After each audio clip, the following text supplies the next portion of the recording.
तुंगभद्रा नदी के तट पर एक पंडित जी रहते थे जिनका नाम था आत्मदेव। पंडित जी बड़े सीधे सच्चे थे, कर्मकांड में बड़े निष्णात थे। उनको देख करके ऐसा लगता था, उनका तेज ऐसा था मानो दूसरा सूर्य चला आया हो। और पंडित जी जैसे सीधे सच्चे थे, उनकी जो पत्नी थी जिसका नाम था धुंधली देवी,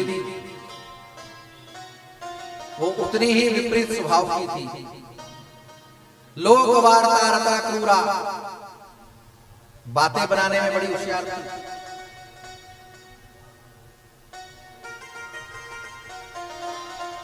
एक नंबर की कंजूस थी। कहां गया?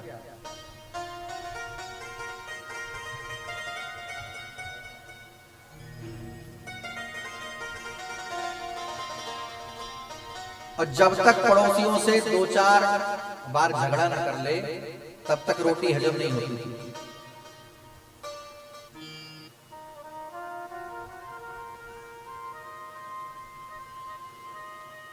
पूरे दिन झगड़ा करती, लड़ाई करती अगल बगल से। और शाम के समय जब आत्मदेव के आने का समय होता तो जल का लोटा लेके दरवाजे पर खड़ी हो जाती। कब से खड़ी हूं जल लेकर के, अब फुर्सत मिली है, खड़े खड़े मेरे पैर दुख गए। पंडित जी सोचते कि कितनी भगवान ने कृपा करी, कैसी बढ़िया हमको पत्नी दी है। बेचारी हमारे आने से पहले जल लेकर के दरवाजे पर खड़ी रहती है। आत्मदेव कहते कुछ खाया तूने, तुम्हें खिलाए बिना कैसे खा लेती।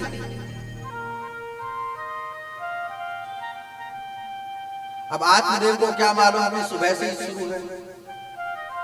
हाँ,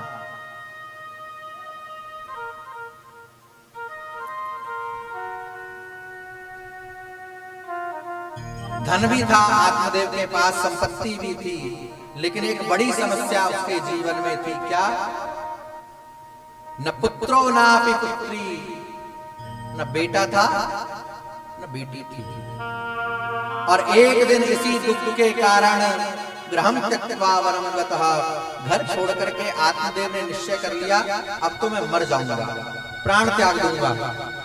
वन को चला गया आत्मदेव। वन में बैठा था सरोवर के किनारे, सोच रहा था कि ऐसे जीवन का क्या लाभ, क्या करूंगा मैं जी करके। उसी समय एक संत आए।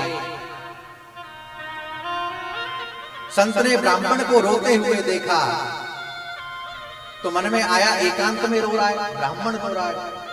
हो ना हो प्रभु की स्मृति में, प्रभु की याद में आंसू बहा रहा है। जरा इससे मिलकर के पूछते हैं क्यों रो रहा है, मार्गदर्शन करते हैं इसका। कथम रोदिषि विप्रत्वम् काते चिंता बलीयसी। क्यों रो रहे हो ब्राह्मण, किस चिंता में दुखी हो? आत्मदेव बोला कि मैंने गाय पाल रखी है, बहुत वर्षों से नहीं ब्याई, तो गाय के लिए दुखी है? बोले नहीं नहीं नहीं, मैंने तुलसी का पौधा लगाया है, 2 दिन में ही सूख गया, इसलिए दुखी है। कहा नहीं नहीं नहीं, मैंने बहुत वृक्ष लगाए फलों के, आज तक उनमें से किसी में फल नहीं आया, तो इस कारण से तू दुखी है। कहा कि नहीं। अरे तो अपने दुख का कारण बता, तू रो क्यों रहा है, अपने रोने का कारण बोल। तो आत्मदेव कहने लगा मेरे यहां कोई संतान नहीं है। संत ने माथा पीट लिया, कहा कि हमने तो सोचा था गोविंद के लिए रो रहा है, ये तो बेटा बेटी के लिए रो रहा है।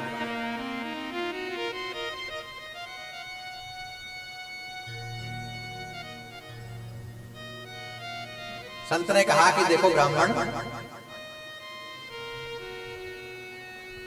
मुंचा ज्ञानम प्रजारूपम बलिष्ठा कर्मणो गति।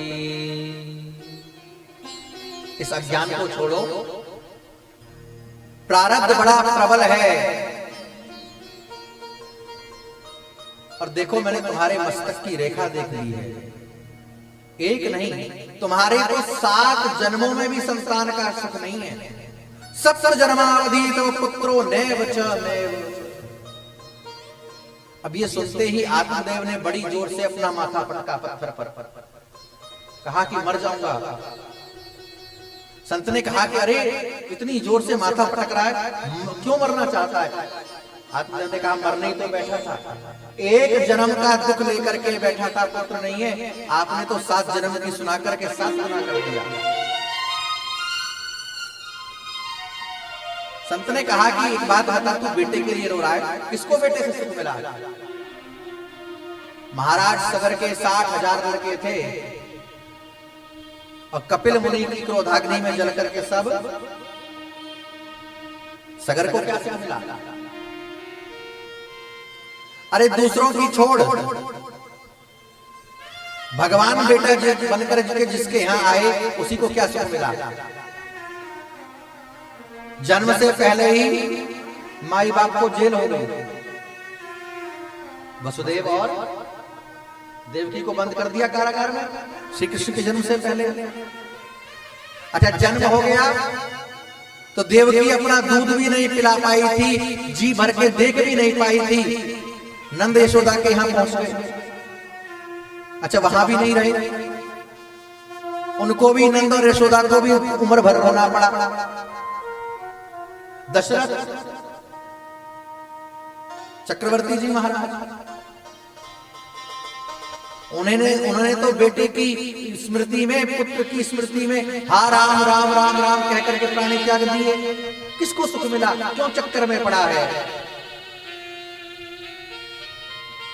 आत्मदेव ने कहा कि बाबा जी, हम ये सब जानते हैं और हम कथा कहने जाते हैं तो सबको सुनाते भी, बहुत अच्छा उपदेश है, पर इस ज्ञान से हमारा काम चलने वाला, हमको तो पुत्र चाहिए और तुम दोगे,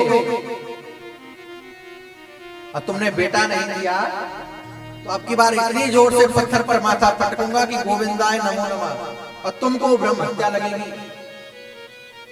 संत ने कहा कि हम बढ़िया मुसीबत में फंसे, आए थे हरि भजन को, ओटन लगे कपास, बढ़िया हम पूछ बैठे। अरे हमारे पास कहां झोला में बेटा बेटी धरे हैं? ब्राह्मण ने कहा कि मैं कुछ नहीं जानता, मैंने सुना है कि संतों के वचनों में बड़ी शक्ति होती है। हट करने लगा आत्मदेव, तो संत ने अपनी झोली में से एक फल निकाल करके दे दिया और कहा कि इसे अपनी पत्नी को खिलाना, नियम संयम से रहेगी तो बहुत भक्त संतान तेरे यहां जन्म लेगी, बड़े अच्छे पुत्र का तेरे यहां जन्म होगा। लौट करके आ गए आत्मदेव और धुंधली को बुला करके फल हाथ में रख दिया। कहा कि इस फल को पाओ, इससे एक पुत्र होगा। और धुंधली फल लेकर के बैठे।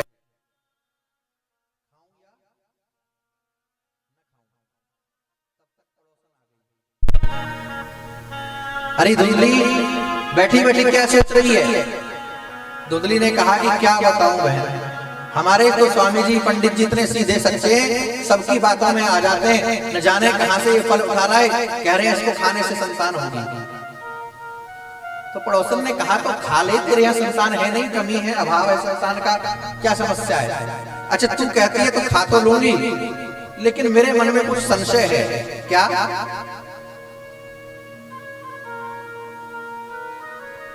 धुंधली कहती है कि मैंने सुना है जब गर्भ ठहर जाता है तो गर्भवती नारी का भोजन कम हो जाता है, खाना पीना कम हो जाता है। अभी आप गृहस्थियों की बात है, आप जाने। हाँ, तो धुंधली कह रही है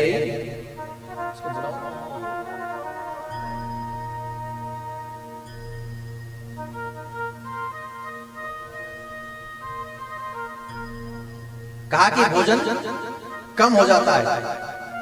कि हाँ, पड़ोसन ने कहा कम तो हो जाता है। तो एक बात बता, जब मैं भोजन कम करूंगी तो कमजोर नहीं हो जाऊंगी? कमजोरी आ जाएगी। और अगर कमजोरी आ गई मुझे तो घर का काम कैसे करूंगी? पड़ोसन ने कहा कि ये कोई बड़ी समस्या नहीं है। देखो, जब संतान होती है, बेटा बेटी होता है संसार में लोगों के यहाँ, तो ननद को बुलाती है भाभियां, तू अपने ननद को 6 महीना पहले बुला लेना, घर का सारा काम उसी से कराना, और जाए तो एक साड़ी फालतू दे देना, हो गया समाधान। धुंधली बोली, ना बहना ना, तेने कौन को नाम ले दियो, मेरी ननद महाचोटिया।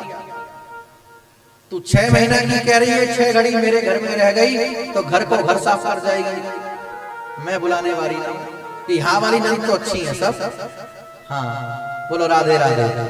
नहीं, यहाँ कई नंद और भाभी है ना, तो थोड़ा सा मेंटेन करना पड़ेगा।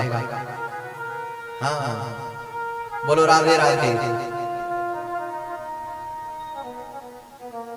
तो कोई नौकर चाकर रख लेना, तेरे यहाँ तो बहुत धन है, ये कोई बड़ी समस्या थोड़ी है। अच्छा बहन, तू कहती है तो खा तो लेती हूँ, पर धीरे धीरे गर्भ बढ़ेगा, हाँ बढ़ेगा, पेट भी बढ़ेगा, हाँ बढ़ेगा।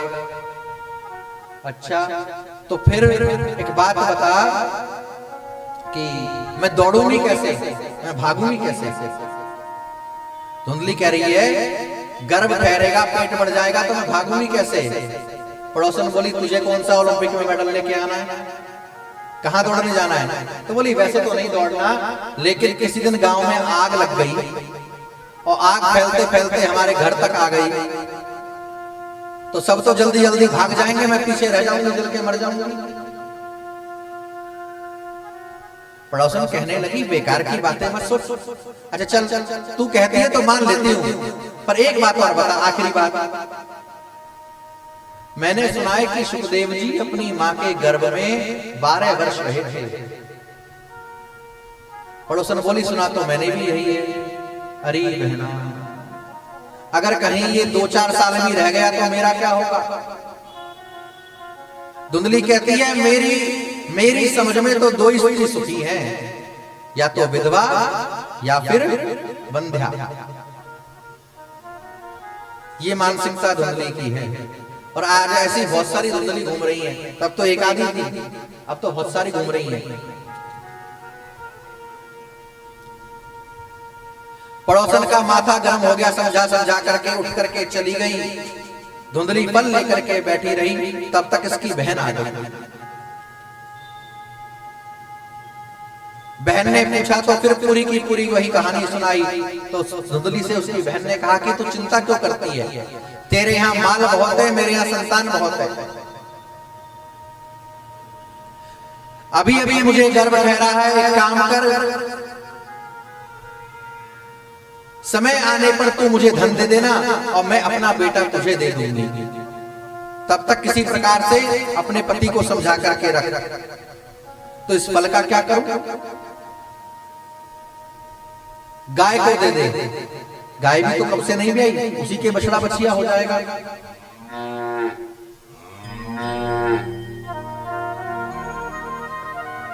धुंधली बोली कि बहन हो तो तेरे जैसे, तूने तो मेरी सारी समस्याओं का समाधान कर दिया।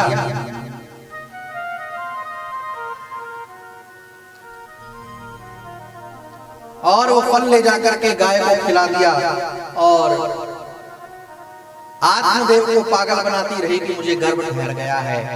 एक दिन रात्रि में धुंधली की बहन ने बालक को जन्म दिया।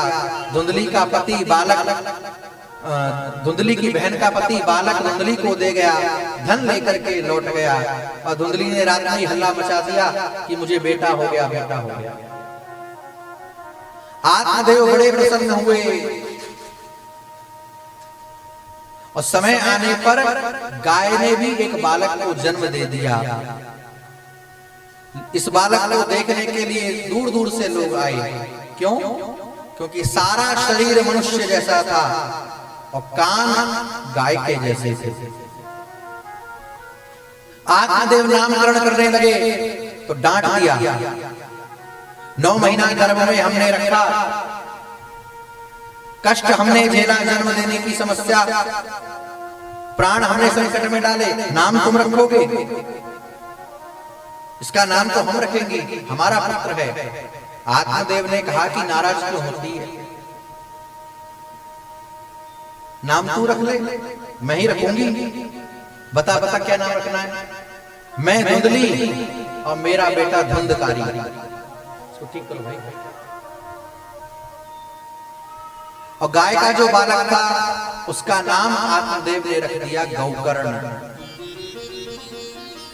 अच्छा, कभी कभी हमको लगता है इस धरती का सबसे बेचारा जीव कौन सा है?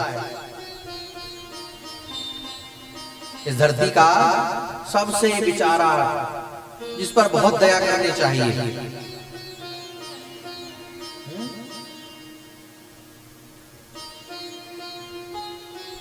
बताओ ना।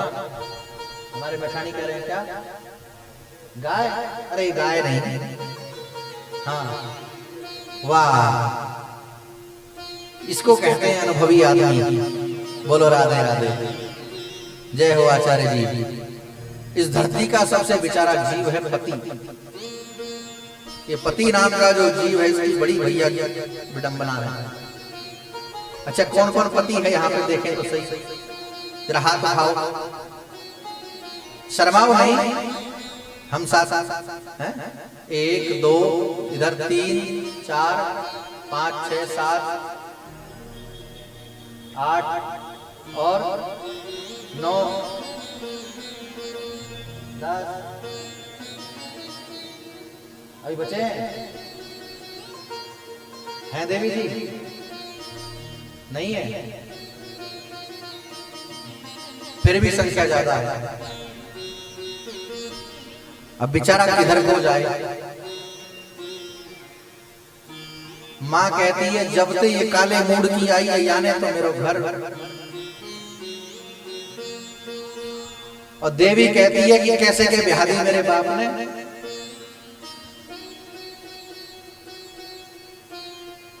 अब दोनों तरफ से इस पर चर्चा करेंगे एक दिन विस्तार से। एक पुराण लिखना पड़ेगा, सरस्वती पुराण। हाँ, लिखा जाना चाहिए। बोलो राधे राधे।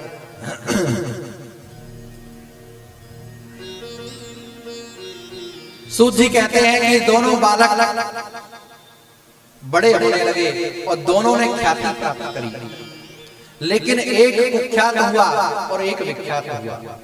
गोकर्ण जिस गली से गुजर जाएं, लोग चरणों में लौट जाएं, और धुंधकारी जिस गली में घुस जाए, लोग खिड़की दरवाजे बंद करके भीतर बैठ जाएं।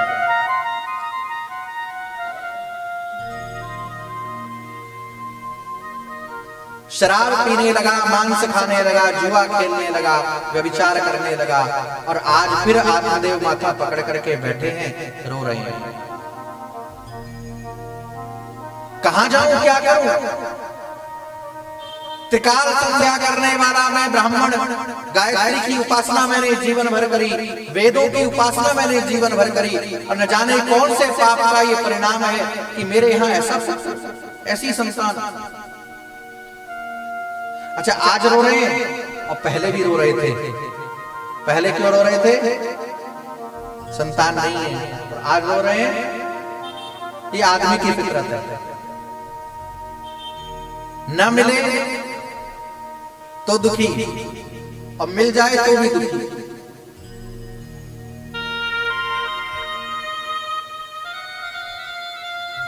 उसी समय आए हैं गोकर्ण जी। गोकर्ण जी ने कहा कि पिताजी क्यों रो रहे हो? असारः खलु संसारो दुख रूपी विमोहक, सुतः कस्य धनम कस्य। कौन किसका बेटा है, कौन किसका है संसार में? ये संसार असार है,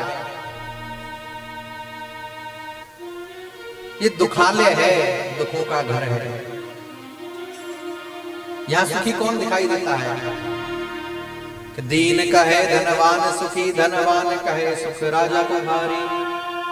राजा कहे महाराजा सुखी, महाराजा कहे सुख इंद्र को भारी। इंद्र कहे मोते ब्रह्मा सुखी, और ब्रह्मा कहे सुख विष्णु को भारी। पर तुलसीदास विचार कहे, भजन बिनु सब जीव दुखारी।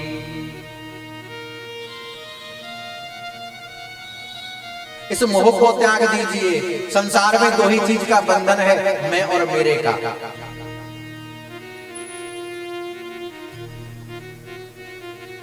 और गोकर्ण के उपदेश को सुन करके ग्रहम त्यक्त्वा वनम गतः, फिर वन में आए हैं आत्मदेव। और दशम स्कंद पाठा, भागवत जी के 10वें स्कंद का पाठ करके 60 वर्ष की आयु में भगवत धाम की प्राप्ति कर ली है। इधर धुंधली अकेली रह गई घर में। धुंधकारी आया और चूल्हे में से जलती हुई लकड़ी निकाली और बोला कि जल्दी बता, माल कहाँ है? पिताजी तुझे बता के गए होंगे। पिताजी ने बताया होगा कि माल कहाँ है, जल्दी बता।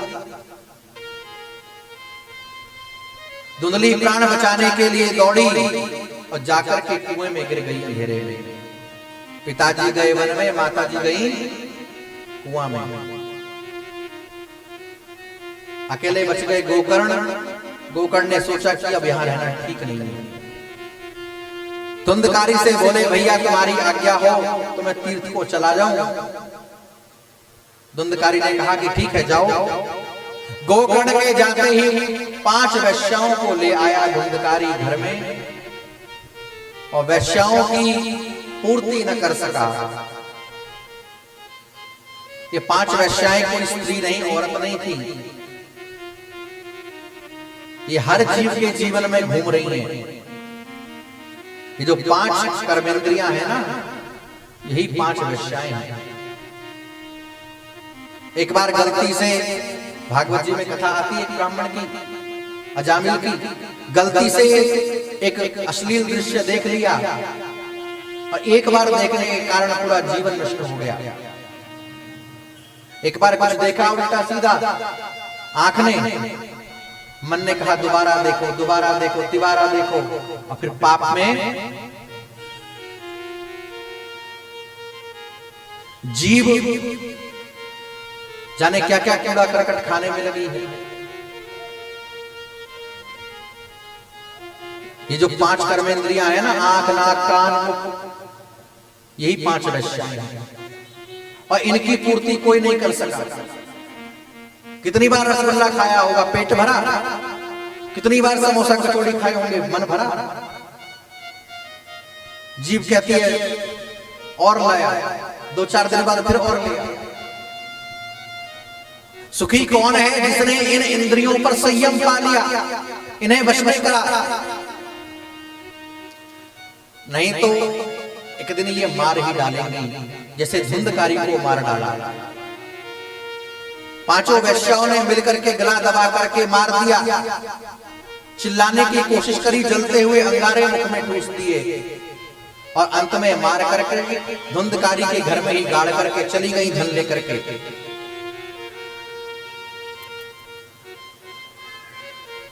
गोकर्ण जी को मालूम हुआ तो गया में पिंडदान किया और लौट करके घर को आए। रात्रि में विश्राम करने लगे तो प्रेत बना हुआ धुंधकारी डराने लगा। रोने की आवाज सुनाई देती थी और कुछ नहीं सुनता था। जल लिया कमंडल से हाथ में फेंक करके मारा तो बोल उठा कि मैं कोई और नहीं हूं, अहम भ्राता तदीयोस्मि धुंधकारिति नामका स्वकीयेनैव दोषेण ब्रह्मत्वं नाशितम्। अपने ही दोष के कारण मैंने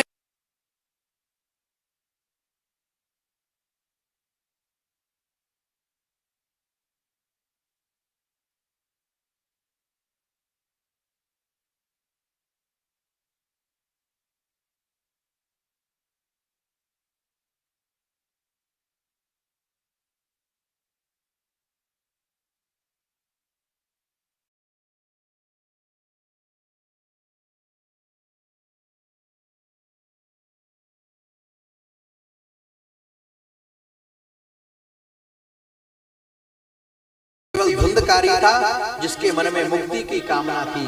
कोई बेटी के लिए बेटा मांग रहा था, कोई जमाई मांग रहा था, कोई ओडी मांग रहा था, कोई अपने अपने मन की कामनाएं। कोई बड़ा मकान मांग रहा था, कोई एसी मांग रहा था।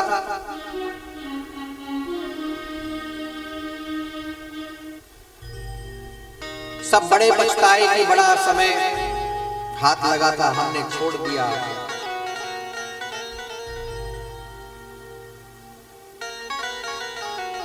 और फिर एक बार पुनः गोकर्ण जी ने भागवत जी की कथा सुनाई।